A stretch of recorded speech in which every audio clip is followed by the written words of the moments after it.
Welcome to another episode of 5 Facts. Today, we will be focusing on the humble cacao bean and the chocolate that comes from it. You've eaten it 1,000 times, you might have even had a Snicker bar today. But here's the thing, how much do you really know about chocolate? Fact number 1, before chocolate was a candy bar, it was money. Yes, the Aztecs and the Mayans used cacao beans as currency. And this wasn't just symbolic, this was actual spending power. So, just for example, 1 bean might buy you a tamale. 100 beans though, that might buy you an entire turkey hen. Now here's where it gets funny, or simply fraudulent. On the lighter side, the demand for cacao beans got so high that people started to, you guess, counterfeit them. Amazing, right? This was done by carving fake beans out of clay, drying them, and passing them off as real beans. So yeah, the first chocolate fraud happened centuries before anyone ever had a Snicker bar.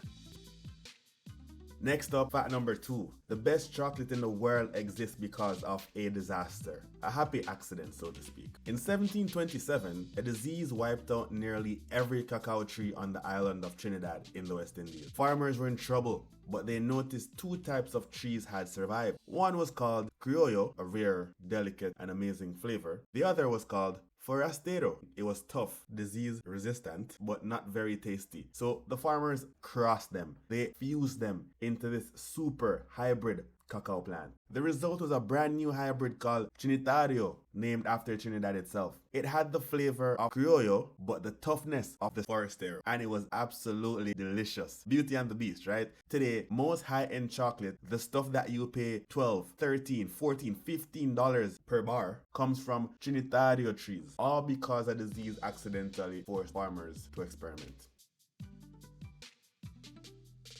Next, fact number 3, we're going to look at where more than 70% of the world's cacao comes from, Africa. When you think chocolate, you might think of Switzerland or Belgium, but the real story, it's Africa. West Africa grows nearly 70% of the world's cacao. The 2 countries in particular, Cote d'Ivoire or the Ivory Coast and Ghana, produce over half of the global supply by themselves. That's billions of beans every single year. Entire cities in West Africa exist because of the chocolate trade. Shipping ports, warehouses, quality control labs, drying facilities, all build into one single system supported by the cacao bean. And here's something most people don't realize. Cacao isn't native to Africa. It was brought there by European colonists in the late 1800s. But the climate and soil were so perfect that Africa became the center of the chocolate world. It is still the center of the chocolate world even today.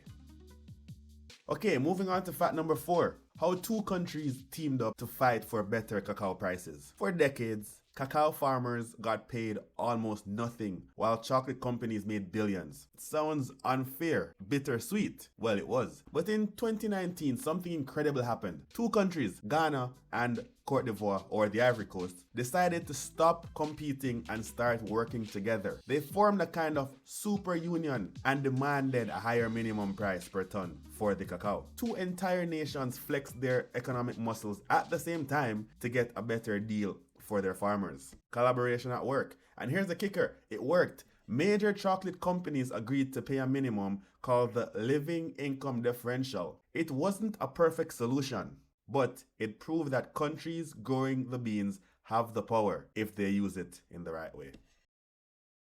And finally, fact number 5, which is the sweetest one. Milk chocolate was invented by a pharmacist with the help of his neighbor. We'll get to that one a bit soon. Now, you've eaten it 1,000 times, milk chocolate, but who actually invented it? And is it milk or chocolate? It wasn't Hershey. It wasn't Cadbury. It was a Swiss pharmacist named Daniel Peter. In 1875, Peter had a crazy idea. Actually, not so crazy today. He wanted to mix milk into chocolate. Sounds simple, right?